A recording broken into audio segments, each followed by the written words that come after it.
हरे कृष्णा। हरे कृष्णा माता जी। हरे कृष्णा। हरे कृष्णा माता जी। हरे कृष्णा। हरे कृष्णा माता हरे जी। कृष्णा माता जी। हरे कृष्णा। हरे कृष्णा। हरे कृष्णा माता जी. ഹരേ കൃഷ്ണ. അപ്പൊ ഇന്ന് നമ്മുടെ हरे कृष्णा माता जी। വൈകി സാരമില്ല. ഇന്ന് കുറച്ച് പുതിയ ഡിവോട്ടീസ് ജോയിൻ ചെയ്തിട്ടുണ്ട്. ലെവൽ 2 കഴിഞ്ഞിട്ട് അമ്മിണി മാതാജിയുടെ ലെവൽ 2 ക്ലാസ് കഴിഞ്ഞ് ജോയിൻ ചെയ്ത കുറച്ച് പേരുണ്ടല്ലേ? ഇന്ന് പറയാമോ ഇന്ന് ജോയിൻ ചെയ്തവര്? ഇന്നാണ് ജോയിൻ ചെയ്ത മാതാജി. ഇന്നത്തെ ക്ലാസ്സിൽ ജോയിൻ ചെയ്ത കുറച്ച് പേരുണ്ടെന്ന് പറഞ്ഞു. ഞാൻ ഇന്നാണ് മാതാജി ജോയിൻ ചെയ്തത്. ഗീതാ മാതാജി. ഓക്കെ. ഹരേ കൃഷ്ണ. ഹരേ കൃഷ്ണ മാതാജി. ഞാൻ ഇന്നാണ് ജോയിൻ ചെയ്ത. അഞ്ജു മാതാജി. ഹരേ കൃഷ്ണ മാതാജി. ഹരേ കൃഷ്ണ. അഞ്ജു മാതാജി, ഗീതാ മാതാജി അല്ലേ? ഓക്കെ. അപ്പോ നമ്മുടെ ലെവൽ 3 ക്ലാസ്സിൽ 3 പുസ്തകങ്ങളാണ് ഫോളോ ചെയ്യുന്നത്. ഉപദേശാമൃതം, പിന്നെ ഈശോപനിഷത്ത്, ഭക്തി രസാമൃത സിന്ധു. അപ്പൊ ഈ 3 പുസ്തകങ്ങളും നമുക്ക് ഇസ്കോൺ ഗുരുവായൂരിന്നോ അല്ലെങ്കിൽ ഇസ്കോൺ ട്രിവാൻഡ്രത്തിൽ നിന്നോ വാങ്ങിക്കാം. ഇത് നേരത്തെ വാങ്ങിച്ചവര് നമ്മുടെ നേരത്തെ ഉള്ള മാതാജിമാര് കയ്യിൽ നമ്പർ ഉണ്ടെങ്കിൽ ഒന്ന് ഷെയർ ചെയ്തോളൂ. പുതിയതായിട്ട് ജോയിൻ ചെയ്തവർക്ക് ആ നമ്പർ നോട്ട് ചെയ്ത് അവിടുന്ന് വാങ്ങിക്കാവുന്നതാണ്. അപ്പൊ അവിടെ വാങ്ങിച്ചിട്ടുണ്ട് മാതാജി. വാങ്ങിച്ചിട്ടുണ്ട്. ഓക്കെ. ഞാൻ ഷെയർ ചെയ്തേക്കാം മാതാജി. ശരി ശരി ശരി മാം. അപ്പൊ അങ്ങനെ വാങ്ങിക്കാം. അപ്പൊ നമ്മൾ ഇന്ന് നമ്മളിപ്പോ ഭക്തിരസാമൃത സിന്ധു, നമ്മൾ ഉപദേശാമൃതവും ഈശോപനിഷത്തും കഴിഞ്ഞു. ഭക്തിരസാമൃത സിന്ധു സ്റ്റാർട്ട് ചെയ്തു. അപ്പൊ ഭക്തിരസാമൃത സിന്ധുവില് മൊത്തവും 19 അധ്യായങ്ങളാണ് ഉള്ളത്. അതിൽ നമ്മൾ ഇന്ന് 3ാമത്തെ ചാപ്റ്ററിലെത്തി. അപ്പൊ സാരമില്ല, മാതാജി കേട്ടോളൂ. പിന്നെ ഈ ഭക്തിരസാമൃത സിന്ധു കഴിഞ്ഞാൽ നമ്മൾ വീണ്ടും ഒന്നേന്ന് സ്റ്റാർട്ട് ചെയ്യും. ഉപദേശാമൃതവും ഈശോപനിഷത്തും ഭക്തിരസാമൃതവും വീണ്ടും സ്റ്റാർട്ട് ചെയ്യും. അപ്പം ആദ്യം തൊട്ട് കേൾക്കാവുന്നത്. ഹരേ കൃഷ്ണ. ഹരേ കൃഷ്ണ. ഹരേ കൃഷ്ണ. ഹരേ രാമ. ഓം അജ്ഞാനതിമിരാന്ധസ്യ ജ്ഞാനാഞ്ജനശലാകയ ചക്ഷുരുന്മീലിതം യേന തസ്മൈ ശ്രീ ഗുരുവേ നമഃ. ശ്രീ ചൈതന്യ മനോഭീഷ്ടം സ്ഥാപിതം യേന ഭൂതലേ സ്വയം രൂപാ കഥാ മഹ്യം ദദാതി സ്വപദാന്തികം. വന്ദേഹം ശ്രീഗുരു ശ്രീയുതപദകമലം ശ്രീഗുരും വൈഷ്ണവാംശ്ച ശ്രീരൂപം സാഗ്രജാതം സഹഗണ രഘുനാഥാന്വിതം സജീവം സാദ്വൈതം സാവധൂതം പരിജന സഹിതം കൃഷ്ണ ചൈതന്യ ദേവം ശ്രീ രാധാകൃഷ്ണ പാദാൻ സഹഗണ ലളിതാ ശ്രീ വിശാഖാന്വിതാംശ്ച. हे कृष्णा करुणा सिंधु दीनबंधु जगत्पते गोपेश गोपिका कांद राधा कांद नमस्तुते. तप्त कांचन गौरांगी श्री राधे वृंदावनेश्वरी वृषभानुसुते देवी प्रणमामि हरिप्रिये. वाञ्छाकल्पतरुभ्यश्च कृपा सिन्धुभ्येव च पतितानां पावनेभ्यो वैष्णवेभ्यो नमः.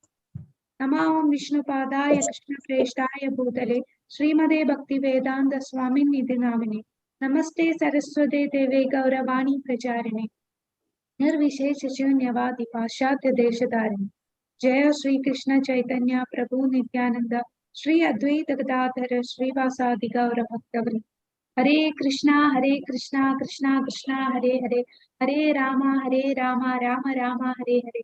हरे कृष्णा कृष्णा कृष्णा हरे हरे हरे राम राम राम हरे. हरे कृष्णा कृष्णा कृष्णा हरे हरे हरे राम राम राम. ഹരേ കൃഷ്ണ. നമുക്ക് ഭക്തിരസാമൃത സിന്ധുവിന്റെ അധ്യായത്തിലേക്ക് കടക്കാം. ഹരേ കൃഷ്ണ. ഭക്തിരസാമൃത സിന്ധു രൂപ ഗോസ്വാമി നമുക്ക് ഭക്തിയിൽ മുന്നേറാനായിട്ട് രചിച്ച ഒരു കടലാണ്. ഈ ഭക്തിരസമുള്ള അമൃതമായിട്ടുള്ള ഒരു കടലാണ് ഭക്തിരസാമൃത സിന്ധു. നമുക്ക് ആദ്യം ആചാര്യന്മാരെ ഷഡ് ഗോസ്വാമിമാരെ പ്രണാമം അർപ്പിച്ചുകൊണ്ട് തുടങ്ങാം.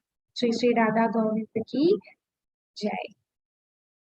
നാനാശാസ്ത്ര വിചാരണൈക നിപുണോ സദ്ധർമ്മ സംസ്ഥാപകോ ലോകാനാം ഹിതകാരിണോ ത്രിഭുവനേ മാന്യോ ശരണ്യാകരോ രാധാ കൃഷ്ണ പദാരവിന്ദ ഭജന നന്ദേന മത്താലികോ വന്ദേ രൂപ സനാതനോ രഘുയുഗോ ശ്രീജീവഗോപാലകോ.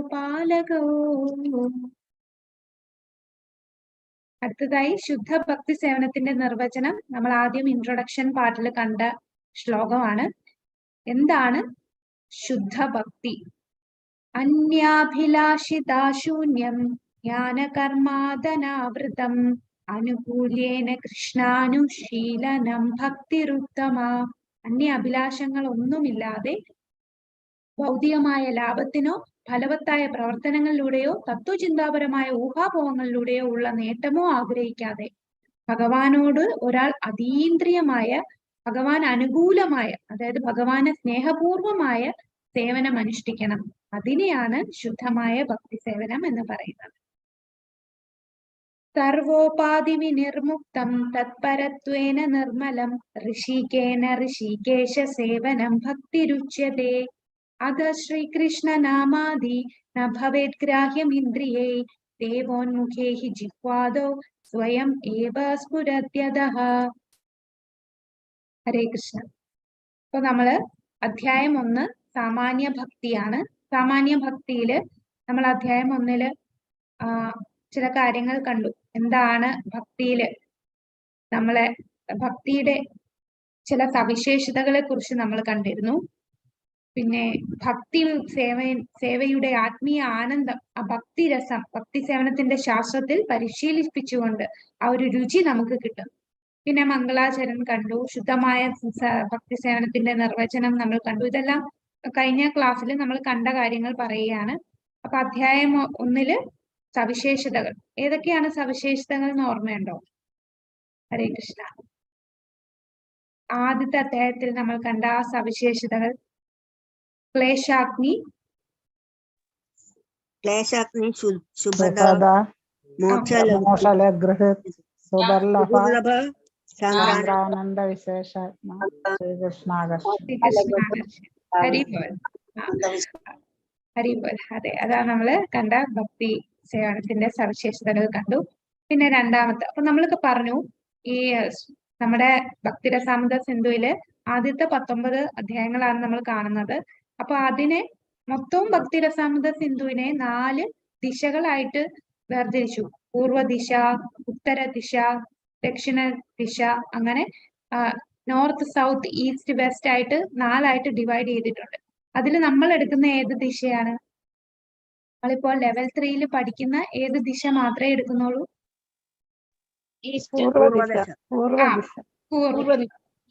പൂർവ്വദിശ, അതായത് ഈസ്റ്റ് സൈഡ്, ഈസ്റ്റേൺ സൈഡ് മാത്രമേ നമ്മൾ എടുക്കുന്നുള്ളൂ. അതിനെ തന്നെ പലതായിട്ട് ഡിവൈഡ് ചെയ്തിട്ടുണ്ട്. ഓരോ ദിശയിലും പല ലഹരികളുണ്ട്. ലഹരി എന്ന് പറയുമ്പോൾ പല തിരകളുണ്ട്. അപ്പൊ ഈ ഭക്തിരസാമൃത സിന്ധു എന്ന് പറയുന്ന ഒരു കടലാണ്. ആ കടലിന്റെ 4 ദിശയായിട്ട് വേർതിരിച്ചു. അതിൽ നമ്മൾ പൂർവ്വദിശ മാത്രമേ എടുക്കുന്നുള്ളൂ. ആ പൂർവ്വ ദിശയെ തന്നെ വീണ്ടും 4 ലഹരികളുണ്ട്. ലഹരി എന്ന് പറഞ്ഞാൽ തിരകൾ എന്ന് പറയും. അപ്പൊ 4 തിരകളുണ്ട്. അതില് ആദ്യത്തെ തിരയിൽ വരുന്നതാണ് സാമാന്യ ഭക്തി. സാമാന്യ ഭക്തിയിലുള്ളതാണ് ഇൻട്രൊഡക്ഷൻ പാർട്ടും അധ്യായം 1. പിന്നെ രണ്ടാമത്തെ ലഹരിയിൽ വരുന്നതാണ് സാധനാഭക്തി. സാധനാഭക്തി അധ്യായം 2 മുതൽ 16 വരെയാണ് സാധനാഭക്തി. അപ്പൊ ഈ സാധനാഭക്തിയിൽ തന്നെ 2ആയിട്ട് വീണ്ടും വേർതിരിച്ചു. വൈദ്യ സാധനാഭക്തി, രാഗാനുഗ സാധനാഭക്തി. വൈദ്യ സാധനാഭക്തി എന്ന് പറഞ്ഞാൽ എന്താണ്? ഓർമ്മയുണ്ടോ? വൈദ്യ സാധനാഭക്തി നമ്മൾ എങ്ങനെയാണ് ഭക്തി ചെയ്യുന്നത്? വൈദ്യ സാധനാഭക്തിയില് നിയമങ്ങൾ അനുസരിച്ച് ഗുരുവിന്റെ നിർദ്ദേശം അതേപോലെ ഫോളോ ചെയ്യാൻ വേണ്ടിയിട്ട് ചെയ്യുന്നത്. അല്ലാതെ നമുക്ക് ആ സ്നേഹം സ്വമേധയല്ല. ഹരിബോ. അപ്പോ വൈദ്യ സാധനാഭക്തി എന്ന് പറഞ്ഞാൽ നമ്മളെല്ലാരും ഇപ്പൊ വൈദ്യ സാധനാഭക്തിയിലാണ്. അതായത് നമുക്ക് ശിക്ഷാ ഗുരുക്കന്മാരും അതുപോലെ പ്രഭുപാദരുടെ പുസ്തകങ്ങളും ശാസ്ത്രങ്ങളൊക്കെ അനുസരിച്ച് നമ്മളിങ്ങനെ യമനിയമങ്ങൾ പാലിച്ച് നാമം ജപിക്കണം, ഭക്തി ചെയ്യണം. അങ്ങനെ ഭക്തി ചെയ്യാനുള്ള ചില ഘട്ടങ്ങളൊക്കെ നമുക്ക് പറഞ്ഞു തരികയാണ്. അപ്പൊ അത് പറഞ്ഞതുകൊണ്ട് അനുസരണയോടുകൂടി നമ്മൾ ചെയ്യുന്നു. പക്ഷെ നമ്മളുടെ ഉള്ളിൽ ഒരു സ്നേഹമോ വികാരമോ സ്വാഭാവികമായിട്ട് ഉണ്ടാകുന്നില്ല. അങ്ങനെ ചെയ്യുന്ന ഭക്തിയാണ് വൈദ്യ സാധനാ ഭക്തി. ഇനി ഈ വൈദ്യ സാധനാ ഭക്തി നമ്മൾ ചെയ്ത് കുറച്ചു നാൾ കഴിയുമ്പോൾ നമ്മൾക്ക് ഉള്ളില് ഇതൊന്നും പറയാതെ തന്നെ സ്വാഭാവികമായിട്ടുള്ള സ്നേഹത്തോടെ നമ്മൾ സാധന ചെയ്യും. അതിനെയാണ് രാഗാനുഗ സാധനാ ഭക്തി എന്ന് പറയുന്നത്. അപ്പൊ രാഗാനുഗ സാധനാ ഭക്തിയിൽ വരുമ്പോ നമുക്ക് ഏതേലും ഒരു ലീലയോടായിരിക്കും നമുക്ക് താല്പര്യം തോന്നുന്നത്. ചിലപ്പോ യശോദാമ്മയുടെ മാതൃ വാത്സല്യം വരുന്ന ഭഗവാന്റെ ലീലകൾ എപ്പോഴും കേൾക്കാനും അതേപോലെ ഭഗവാനെ സേവനം ചെയ്യാനും ഒക്കെ നമുക്കൊരു പ്രത്യേക താല്പര്യം ഉള്ളിൽ നിന്ന് തന്നെ നമുക്ക് സ്വാഭാവികമായിട്ടുണ്ടാകും. അപ്പോ അങ്ങനെ ഉള്ള ഒരു ലെവൽ കുറച്ചുകൂടെ അഡ്വാൻസ്ഡ് ആയിട്ട് വരുന്നതാണ് രാഗാനുഗ സാധനാ ഭക്തി. അധ്യായം 2 സാധനാ ഭക്തിയുടെ തത്വങ്ങളെ കുറിച്ച് പറയുന്നു. അപ്പോ സാധനാ ഭക്തി തന്നെ 2 വിഭാഗമുണ്ട്. വൈദി സാധനാ ഭക്തി, രാഗാനുഗ സാധനാ ഭക്തി. വൈദി സാധനാ ഭക്തി എന്ന് പറഞ്ഞാൽ എന്താ? സ്വാഭാവികമായിട്ട് നമുക്ക് ആകർഷണമൊന്നുമില്ല. ഗ്രന്ഥങ്ങളിൽ നിന്നും ഗുരുക്കന്മാർ പറഞ്ഞതനുസരിച്ചും നമ്മൾ സാധന ചെയ്യുന്നു. പിന്നെ ക്രമേണ നമുക്ക് എന്തായി മാറും? അത് രാഗാനുഗ സാധനാ ഭക്തിയായി മാറും. അപ്പോൾ നമുക്ക് സ്വാഭാവികമായിട്ടൊരു ആകർഷണം ഭഗവാനോട് ഉണ്ടാകുന്നു. അത് 15 തൊട്ട് 16 വരെയുള്ള അധ്യായം. പ്രചോദനത്തിൽ നിന്ന് ഭക്തി സേവങ്ങളിലേക്ക് ഇങ്ങനെ പോവുകയാണ്. ഇനി വൈദിക് ഭക്തിയില് നിർവചനം എന്താണ്? ആത്മീയ ആചാര്യന്റെ ആജ്ഞയോ വേദഗ്രന്ഥങ്ങളുടെ അനുസരണമോ നിമിത്തം ഭഗവാനോട് അടുപ്പമോ സ്വതസിദ്ധമായ സ്നേഹസേവനമോ ഇല്ലാതെ. അപ്പൊ നമ്മൾ വിചാരിക്കും നമുക്ക് ഭയങ്കര സ്നേഹമാണ് ഭഗവാനോട്, പക്ഷെ നമുക്ക് ആ സ്നേഹമൊന്നും വന്നിട്ടില്ല. നമ്മളിപ്പോഴും നമ്മൾ ആ ഒരു സ്ട്രഗ്ലിംഗ് പീരീഡാണ്. നമ്മളിപ്പോഴും ഇത്രയും നാള് നമ്മൾ ചെയ്തുകൊണ്ടിരുന്ന ആ ശീലങ്ങൾ മാറ്റി മാറ്റി കൊണ്ടുവരികയാണ്. അപ്പൊ ആചാര്യന്മാര് പറഞ്ഞത് പ്രകാരവും വേദഗ്രന്ഥങ്ങളുടെ അനുസരിച്ച് നമ്മൾ ഭഗവാനോട് പക്ഷെ അടുപ്പമൊന്നും ആയിട്ടില്ല. എന്നാലും നമ്മൾ ചെയ്യുന്ന ഈ നിയമങ്ങളാണ് വൈദി സാധനാ ഭക്തിയിൽ. അപ്പോ എന്തിനാണ് ഈ വൈദി സാധനാ ഭക്തി ചെയ്യുന്നത്? ക്രമേണ നമ്മൾ ഈ വൈദി സാധനാ ഭക്തിയിൽ നിന്ന് രാഗാനുഗ സാധനാ ഭക്തിയും അവിടെ നിന്ന് ഭാവഭക്തിയും അങ്ങനെ അവസാനം പ്രേമഭക്തി. നമ്മളുടെ ലക്ഷ്യം എന്ന് പറഞ്ഞാൽ പ്രേമഭക്തി. ആ പ്രേമഭക്തി കിട്ടാനാണ് നമ്മൾ വൈദി സാധനാ ഭക്തി ചെയ്യുന്നത്. എല്ലാ വിധി നിയമങ്ങളുടെ ഉദ്ദേശം എന്താണ്? നമുക്ക് ഒരേ ഒരു ഉദ്ദേശമേ ഉള്ളൂ എല്ലാ വിധി നിയമങ്ങളും ചെയ്യുന്നു. സദാസമയം ഭഗവാനെ സ്മരിക്കുക. 24 മണിക്കൂറും നമ്മൾ ഭഗവാനെ സ്മരിക്കാൻ, ഭഗവാനെ ഓർക്കാൻ, ഒരിക്കലും ഭഗവാനെ മറക്കരുത്. അതാണ് ലക്ഷ്യം. അതിനു വേണ്ടിയാണ് നമ്മൾ ഈ സാധന ചെയ്യുന്നത്. അപ്പൊ നമ്മൾ രാവിലെ മംഗളാരതി ചെയ്യുമ്പോഴും നമ്മള് ക്ഷേത്രങ്ങളിൽ പോകുമ്പോഴും നാമം ജപിക്കുമ്പോഴും ശ്രവണം നമ്മൾ കേൾക്കുമ്പോഴും നമ്മള് ഗ്രന്ഥങ്ങൾ വായിക്കുമ്പോഴും ഈ സമയത്തൊക്കെ എന്താണ്? ഈ സമയമെല്ലാം നമ്മള് ഭഗവാനെ ചിന്തിക്കുകയാണ്. അപ്പൊ നമ്മൾ ഭഗവാനെ ഓർക്കുകയാണ്. ഇതൊന്നും ചെയ്യാത്ത സമയമോ നമ്മൾ വീട്ടുകാര്യങ്ങളൊക്കെ ചെയ്യുമ്പോൾ നമ്മൾ പാടേ മറക്കും. നമ്മൾ ഭഗവാനെ ചിന്തിക്കില്ല. നമ്മൾ വീട്ടിലെ കാര്യങ്ങള്, ജോലി കാര്യങ്ങള് അതിലങ്ങ് മുഴുകിപ്പോവും. പിന്നെ വീണ്ടും ഈ ക്ലാസ് ഒക്കെ കേൾക്കുമ്പോൾ ഓർക്കും. അതൊക്കെ ഒരു ബിഗിനിങ് സ്റ്റേജ് ആണ്, ഈ വൈദി സാധനയിൽ വരുന്നതാണ്. എന്നാൽ ക്രമേണ നമ്മൾ ഏത് സാധനം, എന്ത് കാര്യം ചെയ്യുമ്പോഴും, നമ്മൾ ജോലി ചെയ്യുവാണെങ്കിലും, നമ്മള് വീട്ടിലെ കാര്യങ്ങൾ ചെയ്യുകയാണെങ്കിലും, വീട്ടിലെ റെസ്പോൺസിബിലിറ്റീസ് ചെയ്യുമ്പോഴും, പാചകം ചെയ്യുമ്പോഴും എപ്പോഴും നമ്മൾ ഭഗവാനെ ചിന്തിക്കണം. നമ്മൾ ഉറങ്ങുമ്പോൾ, നമ്മൾ സ്വപ്നത്തിൽ പോലും ഭഗവാൻ മാത്രമേ വരാവൂ. ആ ഒരു സ്റ്റേജിൽ എത്തുക. അതിനു വേണ്ടിയാണ് നമ്മൾ എന്ത് ചെയ്യുന്നത്? ഈ നിയമങ്ങളെല്ലാം പാലിച്ച് ക്രമേണ സ്റ്റെപ്പ് ബൈ സ്റ്റെപ്പ് ആയിട്ട് നമ്മൾ മുന്നോട്ട് പോകുന്നത്. ഇതിന് തെളിവെന്താണ്? താഴെ പറയുന്ന നിയമങ്ങളുടെ ഫലമായി അവർ എന്നെ ആരാധിക്കുകയാണെങ്കിൽ അവർ സന്തുഷ്ടരായിരിക്കും. കൃഷ്ണൻ ഉദ്ധവരോട്, ശ്രീമദ് ഭാഗവതത്തിലെ ഒരു ശ്ലോകത്തിൽ പറയുന്നതാണ്. കൃഷ്ണൻ ഉദ്ധവരോട് പറയുന്നതാണ്, ഇങ്ങനെ യമനിയമങ്ങളുടെ ഫലമായി എന്നെ ആരാധിച്ചാൽ തീർച്ചയായിട്ടും നമ്മൾ ആയിരിക്കും. ഏറ്റവും മികച്ച ആസ്വാദകനായ കൃഷ്ണനെ തൃപ്തിപ്പെടുത്താൻ എല്ലാ സാമൂഹിക ഉത്തരവുകളും പാലിക്കാൻ ശ്രമിക്കണം. ഇതൊക്കെ ഓരോ ഗ്രന്ഥങ്ങളിലെ തെളിവുകളാണ്. ഭഗവത് സേവയുടെ ഫലം എന്താണ്? നാരദ പഞ്ചരാത്രയിൽ പറയുന്നു, ആത്മീയ ആചാര്യന്റെ നിർദ്ദേശപ്രകാരം ഒരാൾക്ക് പതിവായി അത്തരം സേവനം നിർവഹിക്കുകയാണെങ്കിൽ ക്രമേണ അവൻ ദൈവത്തോടുള്ള സ്നേഹത്തിൽ സേവിക്കുന്ന വേദിയിലേക്ക് എത്തും. അപ്പൊ നമ്മൾ പയ്യെ ഈ യമനിയമങ്ങളൊക്കെ പാലിച്ച് വൈദി സാധന ചെയ്താൽ നമുക്ക് ആ ഭഗവാനോടുള്ള സ്നേഹം നമ്മളുടെ ഉള്ളിൽ വളരും. ആ ഒരു ലെവലിലേക്ക് നമ്മൾ ഉയരും. അപ്പോൾ ഇതാണ് ബിഗിനിങ്. ഇതിൽ നിന്ന് നമ്മൾ താഴോട്ട് പോകരുത്. ഈ സ്റ്റെപ്പ് മുന്നോട്ട് പോയാൽ മതി. അപ്പം ശ്രവണം, കീർത്തനം, വിഷ്ണുസ്മരണം, പാദസേവനം, അർച്ചനം, വന്ദനം, ദാസ്യം, സഖ്യം, ആത്മനിവേദനം ഇതെല്ലാം ചെയ്യുമ്പോൾ, ഭക്തിയുത സേവനം ചെയ്യുമ്പോൾ പയ്യെ അത് മുന്നോട്ട് പോകാനുള്ള ബുദ്ധി അത് ഭഗവാൻ തന്നെ നമുക്ക് തരും. നമ്മള് ഭഗവത്ഗീതയിൽ പറയുന്നുണ്ടല്ലേ, ഇതാണ് ദദാമി ബുദ്ധിയോഗം തം. എന്നെ എപ്പോഴും ഭജിച്ചുകൊണ്ടിരിക്കുന്നവന് എന്നിലേക്ക് എത്താനുള്ള ബുദ്ധി ഞാൻ അവന് കൊടുക്കും. അപ്പൊ നമ്മൾ ആത്മാർത്ഥമായിട്ട് ഇത് ചെയ്യുന്നുണ്ടെങ്കിൽ തീർച്ചയായിട്ടും അങ്ങോട്ട് ചെല്ലാനുള്ള മുന്നേറാനുള്ള സഹായവും ഭഗവാൻ നമുക്ക് ചെയ്തു തരും. അപ്പൊ അധ്യായം 3 ഭക്തി സേവനം സ്വീകരിക്കുന്നതിനുള്ള അപേക്ഷകന്റെ യോഗ്യത. അപ്പൊ യോഗ്യത, എന്ത് യോഗ്യതയാണ് നമുക്കുള്ളത് ഭക്തിയിൽ വരാനായിട്ട്? കഴിഞ്ഞ ക്ലാസ്സിലും നമ്മൾ ചില കാര്യങ്ങൾ പറഞ്ഞു. നമ്മൾ ഭക്തിയിൽ വരാനുള്ള റീസൺ എന്തായിരുന്നു? നമ്മൾ എങ്ങനെയാണ് ഭക്തിയിൽ വന്നത്? ഹരേ കൃഷ്ണ. നമ്മൾ ഓരോരുത്തരും പല പല രീതിയിലായിരിക്കും ഭക്തിയില്. ഈ കുറെ നാള് നമ്മൾ ഭൗതികതയിൽ കിടന്നിട്ട് പെട്ടെന്ന് ഒരു ദിവസം നമ്മൾ ഇത് കേട്ടു, പിന്നെ നമുക്ക് ഇഷ്ടം തോന്നി, നമ്മൾ സ്ഥിരമായി കേൾക്കാൻ തുടങ്ങി. അപ്പൊ ഇത് വരാനുള്ള കാരണം എന്താ? വൈഷ്ണവന്റെ കാരുണ്യം കൊണ്ട് സത്യം. ഭഗവാന്റെ കാരുണ്യമുണ്ട്. ഭഗവാന്റെ കാരുണ്യം കൂടാതെ വേറെ ആരുടെ കാരുണ്യം കൂടെ ഉണ്ട്? കഴിഞ്ഞ ജന്മത്തിൽ ചെയ്തതിന്റെ ബാക്കി വൈഷ്ണവന്റെ കാരുണ്യം, വൈഷ്ണവരുടെ കാരുണ്യം. വൈഷ്ണവരുടെ കാരുണ്യം ജന്മം ചെയ്തതിന്റെ ബാക്കി എല്ലാം റീസൺ ആണ്. എന്നാലും നമ്മള് സാധുസംഘം, അതെ അതെ. അപ്പോ നമുക്ക് വൈഷ്ണവരുടെ കാരുണ്യം, ഭഗവാന്റെ കാരുണ്യം ഉണ്ട്. അതെപ്പോഴും ആ ഒരു കാരുണ്യം ഉണ്ടെങ്കിലേ വൈഷ്ണവന്റെ കാരുണ്യം നമുക്ക് കിട്ടും. അപ്പോ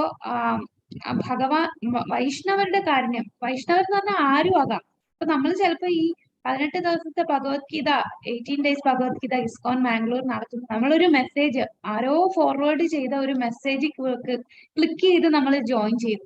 അങ്ങനെ 18 ദിവസത്തെ ക്ലാസ് കയറി. പിന്നെ നമ്മൾ ലെവൽ 2 ആയി, ലെവൽ 3 ആയി, പിന്നെ ഭക്തിശാസ്ത്രിയായി, അങ്ങ് വരെ എത്തി. അപ്പൊ ആ ഒരു മെസ്സേജ് അതൊരു വൈഷ്ണവന്റെ കാരുണ്യമാണ്. അപ്പൊ എല്ലാം ഓരോ ചെറിയ കാര്യം പോലും വൈഷ്ണവന്റെ കാരുണ്യം വരുന്നു. പിന്നെ ഭഗവാന്റെ കാരുണ്യം. അതെല്ലാം പിന്നെ നമ്മൾ കഴിഞ്ഞ ജന്മം ചെയ്തതിന്റെ ബാക്കി ഭാഗമായിട്ട് നമുക്ക് കിട്ടുന്നു. ഇതെല്ലാം ഒരു റീസൺ ആണ് നമ്മൾ ഭക്തിയിലേക്ക് വരാനുള്ളത്. അപ്പൊ ഭക്തിയിലേക്ക് വരാനുള്ള റീസൺ പറയുമ്പോ നമുക്ക് സാധുസംഘം എന്ന് പറയുമ്പോ നമുക്ക് ചുറ്റിനും ഭക്തന്മാരുണ്ട്. ഭക്തരുമായിട്ട് സംഘം ചേരുമ്പോൾ നമുക്ക് ഭക്തിയിൽ മുന്നേറാമെന്ന് പറയും. അപ്പൊ ഒരു ഉദാഹരണം എടുക്കാം. ഇപ്പോ ദുര്യോധനൻ, ധൃതരാഷ്ട്രം, ഇവർ രണ്ടുപേരുടെ ചുറ്റിനും ഭീഷ്മരുണ്ടായിരുന്നു, പാണ്ഡവരുണ്ടായിരുന്നു, വിതുരർ എപ്പോഴും നിർദ്ദേശം കൊടുക്കുമായിരുന്നു. പക്ഷെ അവർക്ക് എന്താണ് സംഭവിച്ചത്? എത്ര നിർദ്ദേശം കൊടുത്തിട്ടും ഭക്തരുടെ സംഘത്തിൽ നിന്നിട്ടും അവർക്ക് വല്ല മാറ്റം ഉണ്ടായോ? ദുര്യോധനന് എന്തെങ്കിലും മാറ്റം ഉണ്ടായോ? ഇല്ല. അതെ. എന്തുകൊണ്ടാണ്? ഭഗവാന്റെ കാരുണ്യം ഇല്ലാത്തത് കൊണ്ടാണോ? ഭൗതികതയിൽ ആകർഷണമുള്ളതുകൊണ്ട്. അപ്പോ ഭക്തസംഘം ഉണ്ടെങ്കിൽ പോലും അവർ പറയുന്ന നമ്മൾ കേട്ടില്ല എന്നുണ്ടെങ്കിൽ കാര്യം നടക്കില്ല. ഇപ്പോ ഈ ദുര്യോധനന് എന്തെല്ലാം നിർദ്ദേശങ്ങളാണ് വിതുരർ കൊടുത്തത്, ഭീഷ്മർ കൊടുത്തത്. പക്ഷെ അവർ ആ പറഞ്ഞ നിർദ്ദേശങ്ങളൊന്നും പാലിക്കാൻ തയ്യാറായിരുന്നില്ല. പിന്നെ മറ്റൊരു കാര്യം പറയേണ്ടത്, വൈഷ്ണവ അപരാധം ചെയ്തവരാണ്. പാണ്ഡവരെയൊക്കെ എത്ര രീതിയിലാണ് അപരാധം ചെയ്തത്. അപ്പോ അപരാധം ചെയ്യുമ്പോഴും നമുക്കത് ഫോളോ ചെയ്യാൻ തോന്നുക പോലും ഇല്ല. ഇപ്പൊ തന്നെ നമുക്ക് ഒരുപാട് ഇതേ മെസ്സേജ്, ഇപ്പൊ ഒരു ഫോർവേഡ് മെസ്സേജ് വന്നിട്ട് നമ്മൾ അത് ക്ലിക്ക് ചെയ്ത് കയറി. പക്ഷെ ഇത് ക്ലിക്ക് ചെയ്യാതെ അത് പാടെ ഉപേക്ഷിച്ച എത്ര പേരുണ്ട്? 18 ദിവസത്തെ ക്ലാസ്സിൽ ആദ്യത്തെ ക്ലാസ്സും 2 ക്ലാസ് കയറും, പിന്നെ അത് ഉപേക്ഷിച്ചു പോകുന്നവരുണ്ട്. അങ്ങനെയും ആൾക്കാരുണ്ട്. അപ്പൊ അവർക്ക് ഇതൊന്നും നിർദ്ദേശങ്ങൾ സ്വീകരിക്കാനുള്ള മനസ്സില്ല. അങ്ങനെയുള്ളവർ ഈ നിർദ്ദേശങ്ങൾ പാലിക്കാൻ തയ്യാറല്ല. അവർക്ക് ഭക്തന്മാരെ ആകാനുള്ള ഒരു യോഗ്യത വരുന്നില്ല. രാവണന്റെ കൂടെ വിഭീഷണൻ ഉണ്ടായിരുന്നു. വിഭീഷണൻ എത്ര ഉപദേശങ്ങൾ കൊടുത്തു, എന്നിട്ടും രാവണന്റെ തലയിൽ അത് കയറിയില്ല. രാവണൻ അതൊന്നും സ്വീകരിച്ചില്ല. അപ്പൊ അങ്ങനെ സ്വീകരിക്കാതിരിക്കുമ്പോൾ അവരുടെ ഫലം നാശത്തിലേക്കായിരിക്കും. എന്നാൽ നമുക്ക് ചെയ്യാൻ പറ്റുന്നത്, അങ്ങനെയുള്ളവർക്ക് വേണ്ടി നമുക്ക് പ്രാർത്ഥിക്കാം. അതൊന്നും കേൾക്കാത്തവര് ഒത്തിരി പേര് നമുക്ക് ചുറ്റുമുണ്ട്. ഒരു വൈഷ്ണവർ എന്ന നിലയിൽ നമുക്ക് അവരോട് പറഞ്ഞു കൊടുക്കാം.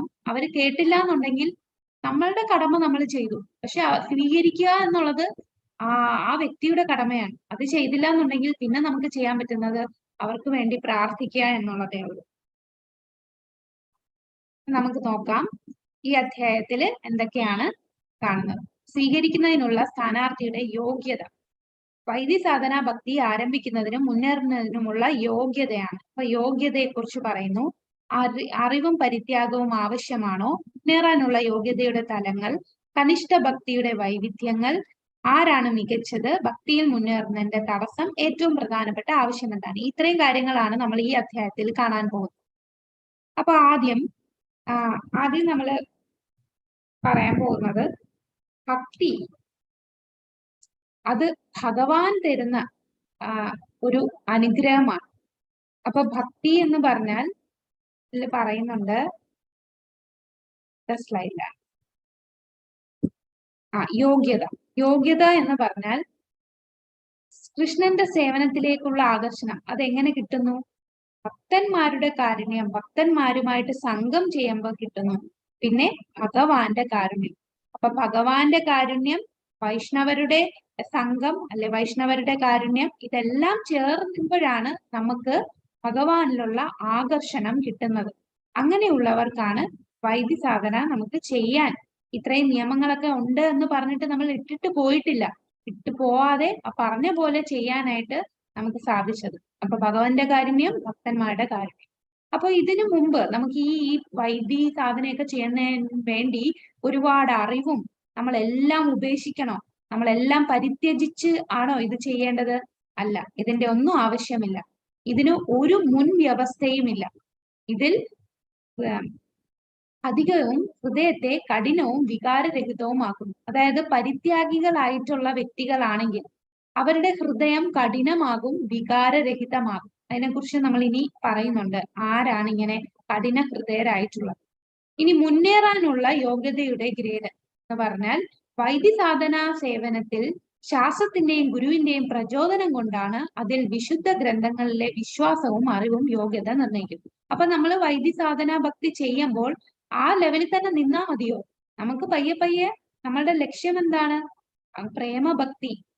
അപ്പം സദാസമയം ഭഗവാനെ ചിന്തിച്ചിരിക്കുക. അതിലേക്ക് എത്താനായിട്ട് മുന്നേറണം, നമുക്ക് പ്രോഗ്രസ് ചെയ്യണം. അതിന് നമുക്ക് എന്ത് വേണം? അതില് നമ്മൾ ശാസ്ത്രത്തിന്റെയും ഗുരുവിന്റെയും പ്രചോദനം, ആ ശാസ്ത്രത്തിലും ഗുരു പറയുന്ന നിർദ്ദേശങ്ങളിലും വിശ്വാസം വേണം. വിശുദ്ധ ഗ്രന്ഥങ്ങളിലെ വിശ്വാസവും അറിവും, അതാണ് നമ്മളുടെ മുന്നേറുന്ന യോഗ്യത. അപ്പൊ തീർച്ചയായിട്ടും നമ്മൾ ഗ്രന്ഥങ്ങൾ പഠിക്കണം. അല്ലെ ചിലർ വിചാരിക്കും ഇതുപോലൊക്കെ ചെയ്താൽ പോലെ ഗ്രന്ഥങ്ങളൊക്കെ പഠിക്കുന്നത് എന്തിനാണ്? നമുക്ക് വിശ്വാസം ഉറപ്പിക്കണമെങ്കിൽ ഗ്രന്ഥങ്ങൾ പഠിക്കണം. ഗ്രന്ഥങ്ങൾ പഠിച്ചാലേ നമുക്ക് വിശ്വാസവും കൂടാതെ അറിവും, ഇത് രണ്ടും അനുസരിച്ചാണ് നമ്മൾ ഏത് തലത്തിലുള്ള ഭക്തനാണ് എന്ന് നമ്മൾ നിർണ്ണയിക്കും. അപ്പൊ വിശ്വാസവും ഗ്രന്ഥത്തിലും ഭഗവാനിലും ഉള്ള വിശ്വാസവും അറിവും അനുസരിച്ച് 3 തരം ഭക്തന്മാരുണ്ട്. ഇത് നമ്മള് ഉപദേശാമൃതത്തിൽ പഠിച്ചതാണ്. 3 തരം ഭക്തന്മാരാരൊക്കെയാണ്? കനിഷ്ഠാധികാരി, മധ്യമാധികാരി, ഉത്തമാധികാരി. കനിഷ്ഠാധികാരി, മധ്യമാധികാരി, ഉത്തമാധികാരി. ഇതാണ് 3 ഘട്ടത്തിലുള്ള ഭക്തന്മാർ. അപ്പൊ കനിഷ്ഠ അധികാരി ആരാണെന്ന് നമുക്ക് നോക്കാം. കനിഷ്ഠ അധികാരി എന്ന് പറഞ്ഞാൽ കനിഷ്ഠ അധികാരികൾക്ക് വിശ്വാസം ഭയങ്കര കോമളമായിട്ടുള്ള വിശ്വാസമാണ്. ഭഗവാനിലും ഭക്തന്മാരിലും ഗ്രന്ഥങ്ങളിലും അത്ര വിശ്വാസം അവർക്കില്ല. അപ്പൊ അങ്ങനെയുള്ളവരെ ഇപ്പൊ നാളെ ഒരാൾ വന്നിട്ട് ഇതൊക്കെ വെറുതെയാണ്, ഈ കൃഷ്ണാബോധമൊക്കെ വെറുതെ പൈസ ഉണ്ടാക്കാൻ വേണ്ടി ഓരോരുത്തർ കൊണ്ടുവന്നതാണ്, ഇതിലൊന്നും ഒരു കാര്യവുമില്ല, ഭൗതികമായിട്ട് ജീവിക്കുന്നതാണ് ഏറ്റവും വലുത്, വീട്ടിലെ കാര്യങ്ങളാണ് നോക്കേണ്ടത്, ചുമ്മാ ഭക്തി എന്നും പറഞ്ഞു പോവരുത് എന്നൊക്കെ ആൾക്കാർ പറഞ്ഞാൽ എന്തായിരിക്കും കനിഷ്ഠാധികാരിയുടെ അവസ്ഥ? അപ്പൊ വിചാരിക്കും ശരിയാണ്, ഞാൻ ഇതിലൊക്കെ വന്നിട്ട് എന്തോ പ്രയോജനം എന്ന് ചിന്തിച്ചിട്ടിട്ട് പോവും. അതാണ് വിശ്വാസം വളരെ കോമളമായിട്ടുള്ള വിശ്വാസമാണ്. ശാസ്ത്രങ്ങളിലുള്ള ജ്ഞാനം വളരെ ഒട്ടും ഇല്ല എന്ന് തന്നെ പറയാം. ശാസ്ത്രജ്ഞാനങ്ങൾ ഇല്ല. അവിടുന്ന് ഇവിടുന്നും ഏതേലും ഒരു വീഡിയോ കണ്ടിട്ടോ യൂട്യൂബിലെ എന്തേലും ഒരു വീഡിയോ കാണും, അല്ലെങ്കിൽ ഏതെങ്കിലും ഫോർവേഡഡ് മെസ്സേജ് ആരെങ്കിലും എഴുതിയ ഫോർവേഡഡ് മെസ്സേജ് കാണും. അത് വെച്ച് എന്തേലും അവിടെ ഇവിടെയും തുമ്പും മുലയും മാത്രം കേൾക്കും. വ്യക്തമായിട്ട് ശാസ്ത്രജ്ഞാനം ഉണ്ടാവില്ല. അങ്ങനെയുള്ള വ്യക്തികളാണ് കനിഷ്ഠാധികാരി. എന്നാൽ അവർക്ക് ഭഗവാനെ ഇഷ്ടമാണ്. ഭഗവാന്റെ വിഗ്രഹത്തിൽ ആരാധനയും ക്ഷേത്രത്തിൽ പോവുകയും അതൊക്കെ ചെയ്യും. എന്നാൽ വിഗ്രഹത്തിൽ മാത്രമേ ഭഗവാനെ അവർക്ക് ദർശിക്കാൻ കഴിയൂ. ഭക്തന്മാരെ ഒന്നും വേണ്ട വിധം അവർ ബഹുമാനിക്കുകയില്ല. അവരുടെ വിശ്വാസം വളരെ കോമളമാണ്. ശാസ്ത്രജ്ഞാനം ഒട്ടുമില്ല. ആർക്ക് വേണമെങ്കിലും നല്ല ശക്തമായിട്ട് ഇതിനെതിരായിട്ട് സംസാരിച്ചാൽ അവർ അതിൽ വീണു പോകും. അങ്ങനെ ഭൗതികതയിൽ അവര് വീണു പോകും. അങ്ങനെയുള്ള വ്യക്തികളാണ് കനിഷ്ഠ അധികാരി. ഇനി അതിലും ഉയർന്നവരാണ് മധ്യമ അധികാരി. അപ്പൊ മധ്യമ അധികാരി എന്ന് പറയുമ്പോൾ അവർക്ക് നല്ല വിശ്വാസമാണ്. തന്റെ ലക്ഷ്യം എന്താണെന്ന് നല്ല ബോധമുണ്ട്. ഭഗവാന്റെ ഭക്തിയുത സേവനം ചെയ്ത് തിരിച്ച് ഭഗവാന്റെ ധാമത്തിൽ പോയി ഭഗവത് സേവനം ചെയ്യുക എന്നതാണ് ലക്ഷ്യമെന്ന് അവർക്ക് വ്യക്തമായി അറിയാം. ശാസ്ത്രങ്ങളിലും വിശ്വാസമുണ്ട്, ഭഗവാനിൽ വിശ്വാസമുണ്ട്, ഭക്തിയിൽ വിശ്വാസമുണ്ട്. എന്നാലും അത്ര സ്ട്രോങ് അല്ല. നല്ല വിശ്വാസമുണ്ടെങ്കിലും വേറൊരാൾ വന്ന് എതിർത്ത് പറഞ്ഞാൽ അവരെ വേണമെങ്കിൽ പറഞ്ഞ് മനസ്സിലാക്കിക്കാനുള്ള കഴിവ് മൊത്തത്തിൽ ഉണ്ടാവില്ല. അപ്പോ ആ മിഡിലിൽ വരുന്ന ഇതാണ് മധ്യമാധികാരി. കനിഷ്ഠയെക്കാളും ഒരുപാട് ഉയർന്നതാണ് മധ്യമാധികാരി. മധ്യമാധികാരിയിൽ ആരെങ്കിലും എന്തേലും പറഞ്ഞാൽ അവര് വീണു പോകില്ല. അവർക്ക് നല്ല വിശ്വാസമാണ്. പക്ഷെ മറ്റുള്ളവരെ പറഞ്ഞ് മനസ്സിലാക്കിക്കാൻ, ഇപ്പൊ ശക്തമായിട്ട് ഒരാള് വാദിച്ചു കഴിഞ്ഞാൽ അവർക്ക് ശാസ്ത്രപ്രകാരം തെളിവുകൾ കൊടുത്ത് അവരെ പറഞ്ഞ് മനസ്സിലാക്കിക്കാൻ എപ്പോഴും കഴിഞ്ഞെന്ന് വരില്ല. എന്നാൽ മിക്കവാറും അവര് കൂടുതലും പ്രീച്ചിങ്ങിന് പോകുന്നത് മാധ്യമ അധികാരികളാണ്. മാധ്യമ അധികാരികൾ 4 തരം വേർതിരിച്ച് കാണുന്നു. ഭഗവാനെ സ്നേഹത്തോട് സേവനം ചെയ്യും, അതാണ് ഒന്നാമത്. രണ്ടാമത്തത് ഭക്തന്മാരുമായിട്ട് തന്റെ കൂടെയുള്ള ഭക്തന്മാരുമായിട്ട് സൗഹൃദത്തിൽ ഏർപ്പെടുത്തും. ഇനി മൂന്നാമത്തത് അധപ്പതിച്ച താഴ്ന്ന ഭക്തിയൊന്നുമില്ലാത്ത എന്നാൽ ഭക്തി ഒന്നും അറിയാത്തവരാണെങ്കിൽ അവരോട് കാരുണ്യം കാണിക്കും. അവർക്ക് ഇതെല്ലാം പറഞ്ഞു കൊടുക്കും. അവരടുത്ത് പറയും ക്ഷേത്രത്തിൽ വരണം, നാമം ജപിക്കണം, പ്രസാദം കൊടുക്കും. അങ്ങനെ പയ്യെ പയ്യെ അവരെ ഭക്തിയിലേക്ക് കൊണ്ടുവരാൻ സഹായിക്കും. ഇനി നാലാമത്തെ നിരീശ്വരവാദികളായിട്ടുള്ളവർ കാണും. അവരെ പാടെ ഒഴിവാക്കും. അപ്പൊ മധ്യമ അധികാരി 4 പേരെയും 4 രീതിയിലാണ് കാണുന്നത്.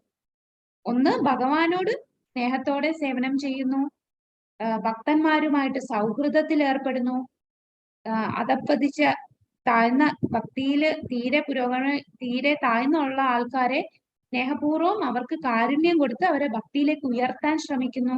എന്നാൽ നിരീശ്വരവാദികളായി ഏത്തിസ്റ്റുകളായിട്ടുള്ള ഇതില് ഉള്ള ആൾക്കാരെ പാടെ ഒഴിവാക്കുന്നു.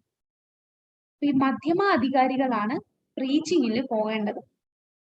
അപ്പൊ എന്തുകൊണ്ടാണ് മധ്യമ അധികാരി ഈ ഏത്തിസ്റ്റുകളെയൊക്കെ പാടെ ഒഴിവാക്കാനുള്ള റീസൺ എന്താണ്? നിരീശ്വരവാദിയായിട്ട് വരുന്ന ആൾക്കാരെ അവരുടെ അടുത്തൊന്നും അധികം സംസാരിക്കാൻ പോകില്ല, അവരെ അങ്ങ് അവോയ്ഡ് ചെയ്യും. അതിന്റെ കാരണം എന്തായിരിക്കാം? അവരെ പറഞ്ഞ് ബോധ്യപ്പെടുത്താനുള്ള ഗ്രന്ഥാടിസ്ഥാനത്തില് ശാസ്ത്രാടിസ്ഥാനത്തിൽ പറഞ്ഞ് ബോധ്യപ്പെടുത്താൻ കഴിവില്ലാത്തത് കൊണ്ടാണ്. അത് ഉണ്ടെങ്കിലും അവർക്ക് അറിയായിരിക്കും എന്താ ഉത്തരം പറയേണ്ടത്, എന്നാലും അവർ അവോയ്ഡ് ചെയ്യും. അതെന്താ? വിശ്വാസമില്ല, അതുകൊണ്ട് അപരാധം ചെയ്യാതിരിക്കാൻ. അതെ, അതാണ് ഒരു മെയിൻ കാരണം. അവരെ എത്ര പറഞ്ഞാലും, കാരണം അവര് ഒരു എന്താണ് റിബലായിട്ട് നിൽക്കുകയാണ്. അവര് ഇത് എത്ര പറഞ്ഞാലും അവർ കേൾക്കില്ല. അവര് എന്ന് പറഞ്ഞാൽ ഈ ഭയങ്കരമായിട്ട് അപരാധം ചെയ്യും. ഇതിനെക്കുറിച്ച് ഭക്തിയെക്കുറിച്ചും ഭക്തന്മാരെ കുറിച്ചും ഒക്കെ മോശമായിട്ട് സംസാരിക്കുകയൊക്കെ ചെയ്യുമ്പോൾ അപരാധം ചെയ്യും. അപരാധം ചെയ്താൽ ഭക്തൻ ക്ഷമിക്കുമായിരിക്കും, പക്ഷെ ഭഗവാൻ ഒരിക്കലും തന്റെ ഭക്തന്റെ അടുത്ത് അപരാധം ചെയ്യുന്നത് ഭഗവാൻ ക്ഷമിക്കില്ല. അതുകൊണ്ട് മധ്യമ അധികാരി കുറച്ച് ദൂരെ നിൽക്കും ഇങ്ങനെയുള്ളവരുമായിട്ട്. എന്തിനാ അവരെ കൊണ്ട് അപരാധം ചെയ്യും? അവരോട് ചെയ്യുന്ന ശരിക്കും പറഞ്ഞ ഒരു കാരുണ്യമാണ്. അവരുമായിട്ട് കൂടുതൽ ഇടപെട്ട് അവരെന്തെങ്കിലുമൊക്കെ പറഞ്ഞ് അപരാധങ്ങളൊക്കെ ചെയ്തു കഴിഞ്ഞാൽ അവർക്ക് തന്നെയാണ് പ്രശ്നം. അവർക്ക് പിന്നെ ഭക്തിയിൽ വരാൻ ഒരുപാട് ഡിലേ വരും. അവർക്ക് ചിലപ്പം വരാനേ ഒരുപാട് ജന്മങ്ങൾ എടുക്കേണ്ടി വരും അപരാധങ്ങളൊക്കെ ചെയ്തു കഴിഞ്ഞാൽ. അതുകൊണ്ട് മാറി നിന്ന് അവർക്ക് വേണ്ടി പ്രാർത്ഥിക്കും. അതാണ് മധ്യമാധികാരികൾക്ക് ചെയ്യാൻ സാധിക്കുന്നത്. പിന്നെയും ഇപ്പൊ പിന്നെ മൂന്നാമത്തെ തരം ഭക്തന്മാരെന്ന് പറഞ്ഞാൽ ആരാണ്? ഉത്തമ അധികാരി.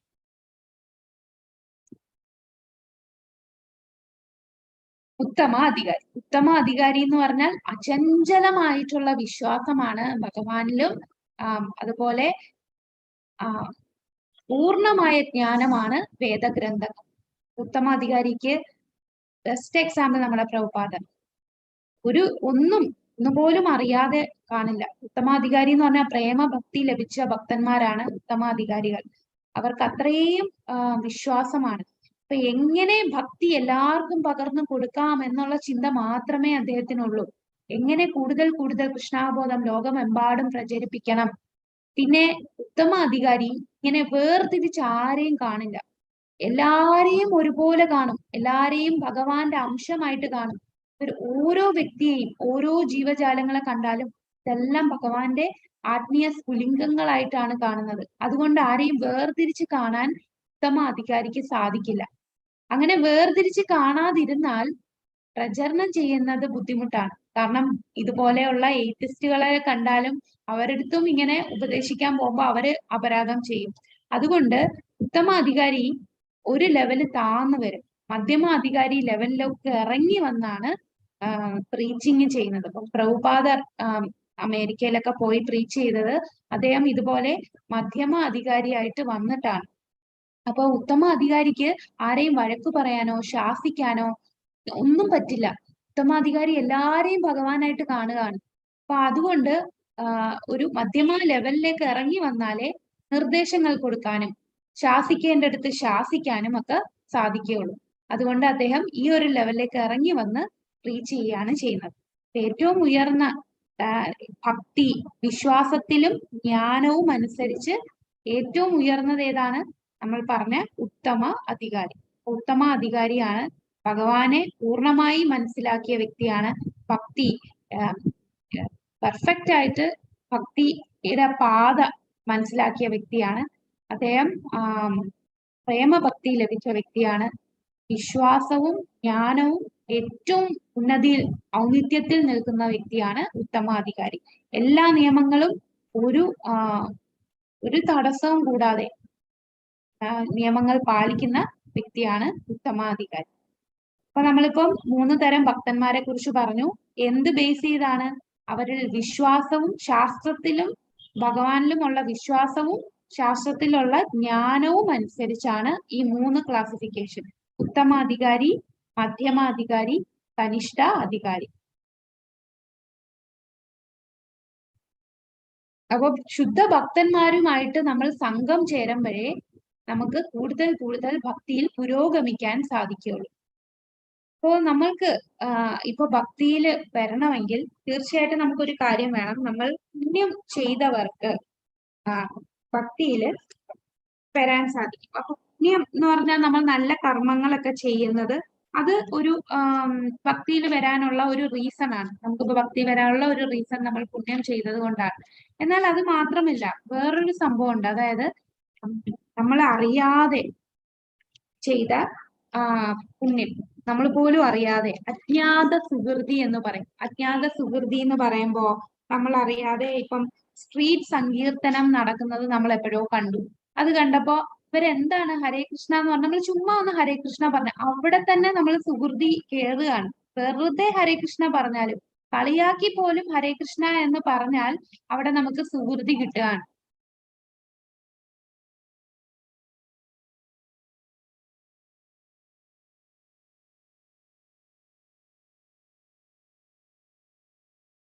കൂടാതെ നമ്മൾ പ്രസാദം കഴിക്കുന്നു, കീർത്തനങ്ങൾ കേൾക്കുന്നു, അതെല്ലാം നമ്മൾ അറിയാതെ ചെയ്ത സുഹൃതി. അപ്പൊ ഈ അജ്ഞാത സുഹൃതി ഒരു റീസൺ ആണ്. അതുകൊണ്ടാണ് പ്രഭുപാദർ എല്ലായിടത്തും പറയുന്നത് സൺഡേ ഫീസ്റ്റ് വെക്കൂ.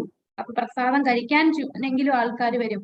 സ്ട്രീറ്റ് സങ്കീർത്തനം ചെയ്യൂ, അത് കേട്ടെങ്കിലും അവര് കളിയാക്കിയാലും അത് കേൾക്കുമല്ലോ.